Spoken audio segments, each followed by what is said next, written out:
I'm speaking to Brian Hill-Cottingham, who's one of the leading athletes in the Chelmsford, Essex and countrywide scene. What made you get into athletics? I think it was probably learning to run away from my grandmother, who had a rather nasty clip of the ear when I misbehaved, and she wanted me to lay the Sunday dinner table, and I hated Sunday dinner, so I went and hid. Initially she found me and clipped my ear. Then I realised if I ran away from her she couldn't catch me, and that's, I guess, how it all started.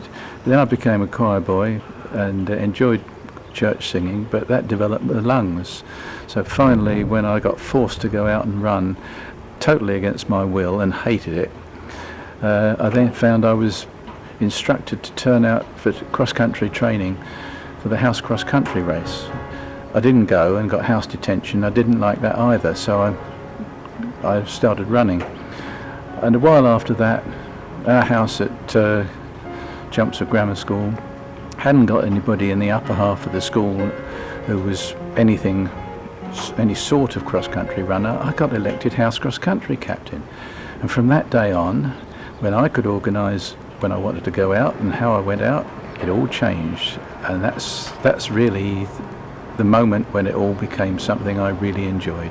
It was, I guess, I won the junior house cross-country race, and having got into the senior half, that was when I became house cross-country captain. Urged a team together, and whilst there was one much older member of another house who I never beat cross-country, I finished second to him all the time, but our house then won the cross-country team race. How did you move on from cross-country? Well, finally, the school had got a situation where they got nobody to run the half mile in the Mid-Essex sports, and in those days cross-country and track didn't mix. But somebody suggested I should be able to do half a mile, so I went and won the half mile and set a new Mid-Essex record for the age group. And I guess that started, but the real kick-off, I think, about the time I left school, I'd been entered in the Southern Counties Cross-Country Championships, and much to everybody's surprise, probably mine as well, I finished third in the Southern Counties Youths Cross-Country Championships. I guess it was really through the athletic club starting to get me interested in running at a higher level, in national championships and the like, and Bill and I particularly were both vying for places at junior level. At senior level, of course, both of us found it was that much harder because there was a much wider group of good athletes to run against, so we didn't get it all our own way so much. But with the club's encouragement, we were both running at national level. I finished up by finishing second to Gordon Peary in both the Southern Counties 3 miles and the 3A's 3 miles, the latter at the Old White City track, black cinders. And that was a day in which we had a thunderstorm immediately before our race, and the track was flooded all the way round. So as a result of that, I had 1 or 2 track internationals. I'd already had a cross-country international through finishing so well up in the intercounties. That was at Hanau in Belgium, and that was some day, because the temperature never rose above -6 centigrade all day, and somehow we managed to keep warm.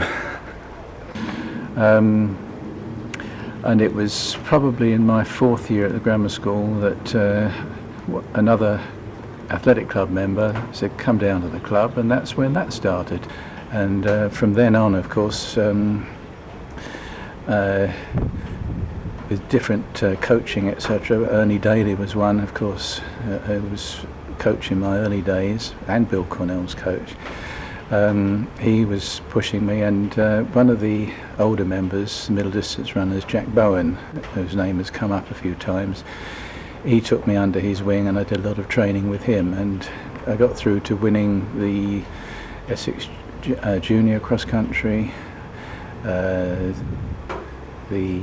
getting medals in the county championships and so on, but I didn't really get involved in the national until quite a bit later, and then yes, eventually I got selected for Essex in the inter-counties cross-country team, and we had a couple of very successful years as a county, with me being able to make a fairly good contribution to the team, and it was great days. It was good fun because we built a number of good runners together, including the likes of Bill Cornell, of course.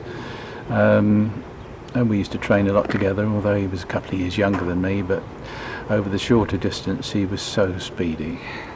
I had him on the longer distance. Tell us a bit more about Bill Cornell. Well, when Bill joined the club, I can't remember exactly when, but it was pretty obvious that he had a superb natural ability. And I well remember that it was virtually any event he could turn his hand to, but the short middle distance was definitely his forte, half mile and a mile. He ran a pretty good 100 yards, he ran a pretty good 400 or 440. He was quite good over the country and the distances up to about 3 miles, but after that then not so good. But he was a natural ball player, he played soccer. It was just went for him, and it was great to have him in a team. How did your career accelerate? On the local level, as Bill and I were taking the front role, as it were, young Mel Batty of Thurrock was coming to the fore, and because he finished up running a world 10-mile track record, which was quite phenomenal. But then we had this American come over, Buddy Edelen, who his coach had sent him over here, it appeared, deliberately to come and train with the likes of Bill and I to really improve him, and he finished up running American records for 6 miles and marathons. Buddy was one of those automatic machines who just kept going and going and going. I recall one training session which we went out from the old headquarters down Waterhouse Lane.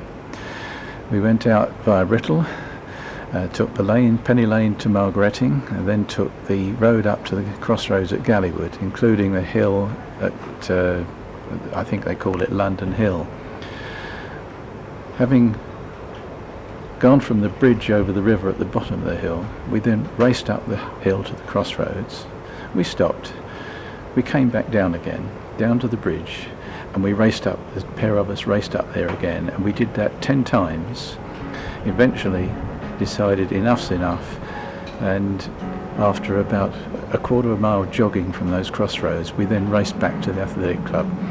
We probably did about 17 or 18, maybe 20 miles that night, but that was a session that was a killer for both of us, but it no doubt improved our stamina. He's gone now though, we lost him. And Gordon Perry's gone as well. He died from cancer a few years back.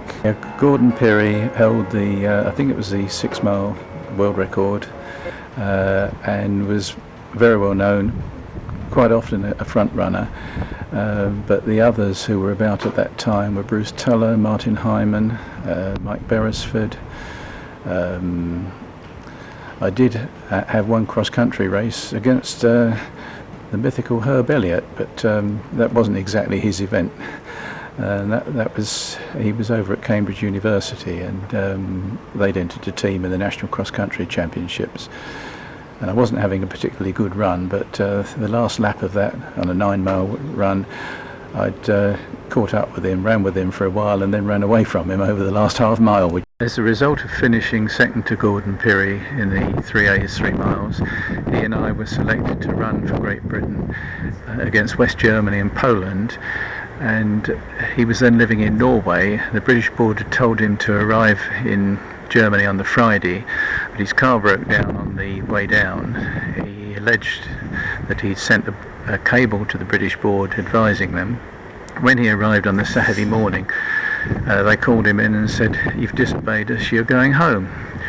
Well, I didn't have a run at Dortmund on the Saturday, and he and I trained most of the day before he was due to fly home.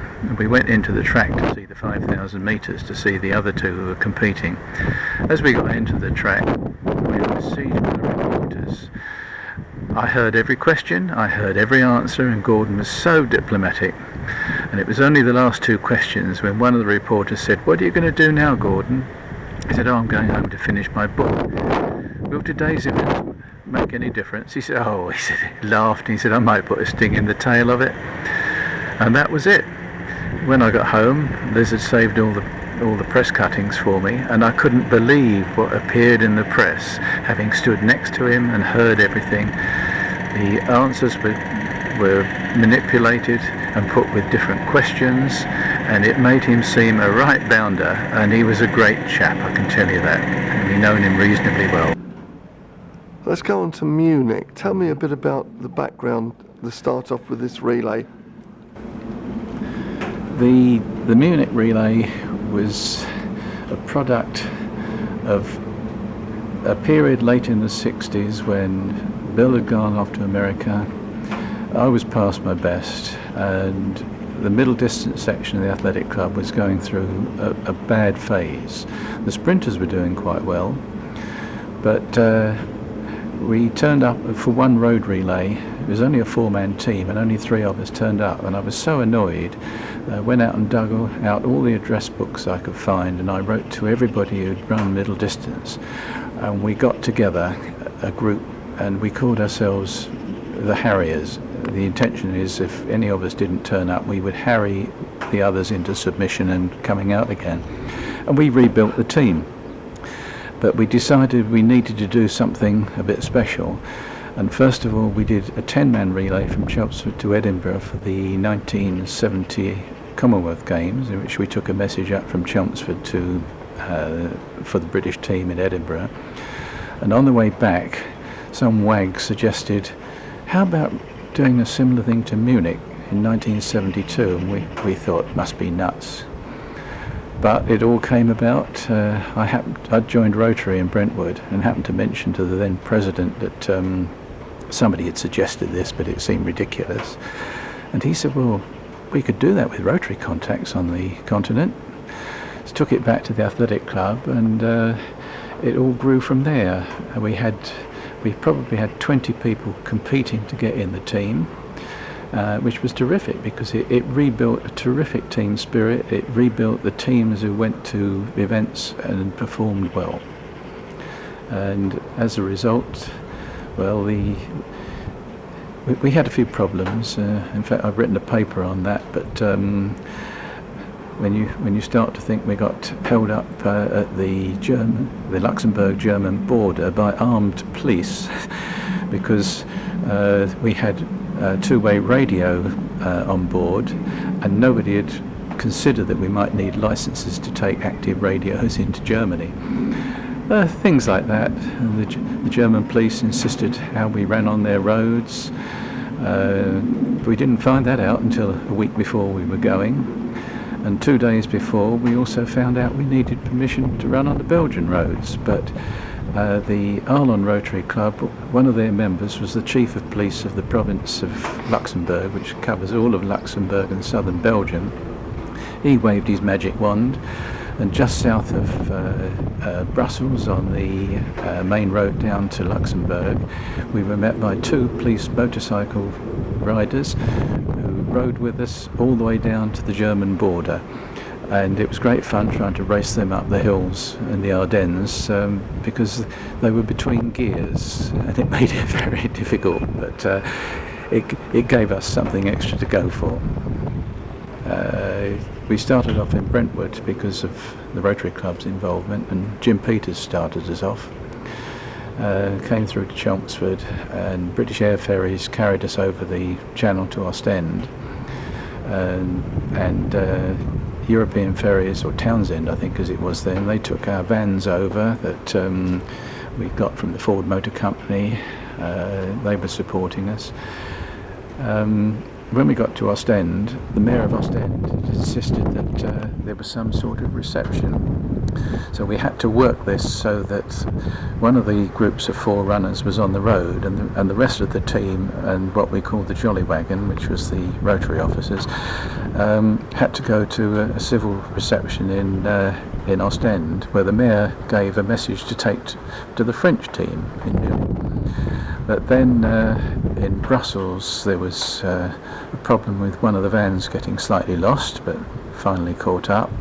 That happened again once we were into Germany, but there were times when the tiredness of running day and night, because this really was non-stop. We ran 8-mile legs, and it did mean that you got so much rest and then you had to go again. 3 8-mile legs in 24 hours or less. In fact, I guess it was about 17 hours that you had to run 3 8-mile legs. You didn't get that much chance to recover, and what we did find, and had learnt from the Edinburgh run, was that running at 2 o'clock in the morning, the body clock stops and the body forgets how to recover, so that when you start the next run 7 or 8 hours later, it's just as if you carried straight on and you were going to do a 16-mile run instead of 8. And the fun we had trying to train our bodies to do that, like camping in our back garden at Riddle and getting everybody to go out at 2 o'clock in the morning for a run, believe it or not. One of our neighbours nearly phoned the police because they weren't aware of this and saw these shadowy figures emerging from our back gate at 2 o'clock in the morning. There were 1 or 2 problems in that I had a nasty hiccup on the way over, because I've been so involved between Rotary and the athletic club in keeping things going, and with these problems about the legal requirements, that I'd lost a bit of sleep and the nerves were high. And at one stage on the road between around a town not far from a town called Piermessens, and we had been through a mining area, and I don't know quite what it was, but the body was short of a lot of things, and I was virtually staggering about the road. And now we had a doctor with the Rotary Club with us. I don't know what he gave me, but I suspect that there was all sorts of things that athletes shouldn't take, and I felt great after that. I can understand why some people perhaps give in to these things. I know they shouldn't, but a couple of days afterwards I knew I was whacked out. What about the actual games itself and that awful Israeli attack? When did you first know about it? We had come down to breakfast in Gastoff at a little town called Amerang, some 40 miles southeast of Munich, and we were motoring into the games, the sessions that we had. And we were in at breakfast and they had a television going, and suddenly we could see something was really nasty going on. And of course none of us spoke German, but we eventually found out that this atrocity was occurring. They stopped the games for that day. From an athletics point of view, it was a rest day, but everything was put on hold for 24 hours, and the whole programme was set back 24 hours. The Germans coped with it magnificently, because everything then went, just 24 hours later, they coped with the additional stay that was required. Transport was all rearranged, and I have to say it was done very efficiently. But the final part of that atrocity took place at the airfield at Fürstenfeldbruck, where the terrorists were then stormed. The coincidence being that we had to finish our relay to Munich at Fürstenfeldbruck, just on the outskirts of the airport. So we'd been there a week or so before, and the thing was then that we had arrived 6 hours earlier than we'd expected, probably more than 6 hours. So the reception committee, including people from the British Amateur Athletic Board, weren't there to meet us. So we had to contact them, and then the final runner then had to run in again about 12 o'clock to make sure that the messages, etc., could be handed over formally. But the police wouldn't let us run into Munich at all, so we had to finish outside.